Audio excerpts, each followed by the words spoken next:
নমস্কার বন্ধুরা, ওম শ্রী গণেশায় নমঃ। কালীপদ নীলাম্বরী চ্যানেলে আপনাদের স্বাগত। বন্ধুরা, আগের ভিডিওতে যে যোগিনীদের কথা আপনাদের বলেছি সেগুলি তো শুনেছেন অবশ্যই। সেগুলি হলো উলুকা যোগিনী, গণেশিনী, সর্বত্রমুখী এবং স্বনানা যোগিনী।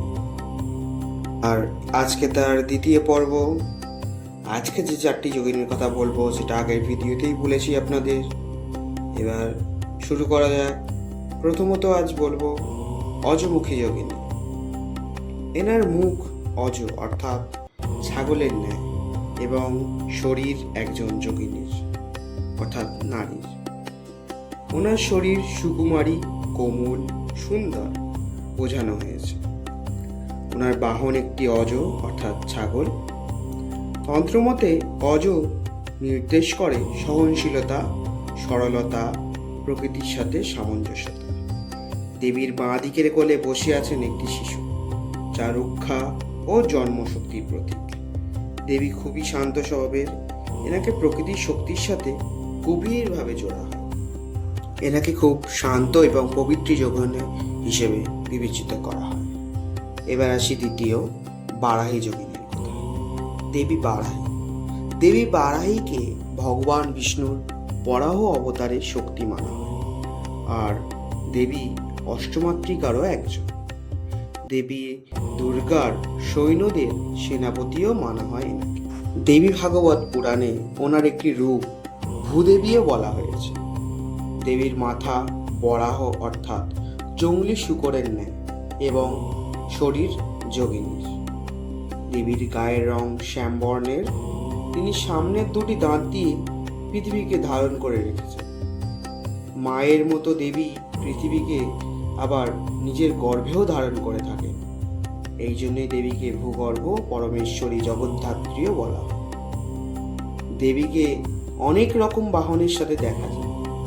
মহিষ, শেষনাগ, জম্বিনী অর্থাৎ ঘোড়া, সিংহ, গরুর, এমনকি দেবীকে পদ্মের উপরেও আসীন থাকতে দেখা।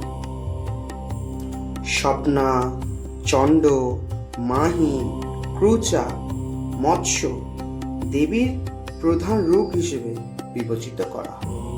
এবার আসি তৃতীয় দেবী মা কালরাত্রির কথা। মা কালরাত্রি প্রলয়ের শক্তি, প্রচণ্ড রূপ, এলোমেলো চুল, অগ্নির ন্যায় নেত্র, যার তিনি হলেন মা কালরাত্রি। দেবীর শরীর কৃষ্ণবর্ণ, যেমন ব্রহ্মাণ্ডের শূন্যতা, আর ওনার বাহন একটি গর্দ অর্থাৎ গাধা। তন্ত্রে গাধার অর্থ হলো জেদ ও জীবনের কঠোর সত্য। মা কালরাত্রি সেই গর্ধবের পিঠেই বসে থাকেন। তার এই বাহনের কারণ হলো জীবনের কঠোর সত্য ও বোঝা, সেটাই জীবনের মুখ্যের কারণ হতে পারে। মা কালরাত্রি হলেন নবদুর্গার সপ্তম দেবী। শুম্ভ, নিশুম্ভ ও রক্তবীজকে হত্যা করার এই দেবী ছিলেন সেই যুদ্ধে। যোগিনী রূপে তিনি পরিবর্তনের নির্দেশ করেন। কাল ভৈরবের সাথে মা কালরাত্রি সময়ে ও ভয়ের অন্ত। চতুর্থম যে যোগিনীর কথা বলবো সেটি হলো কৌমারী। এই দেবী 16 বছর বয়সী নারী রূপে বিরাজ করেন। দেবী হলেন ভগবান কার্তিকের শক্তি স্বরূপ। কার্তিকের মতোই তার বাহন ময়ূর। তিনি যুদ্ধের দেবী। এনার ভৈরব হলেন চণ্ড ভৈরব।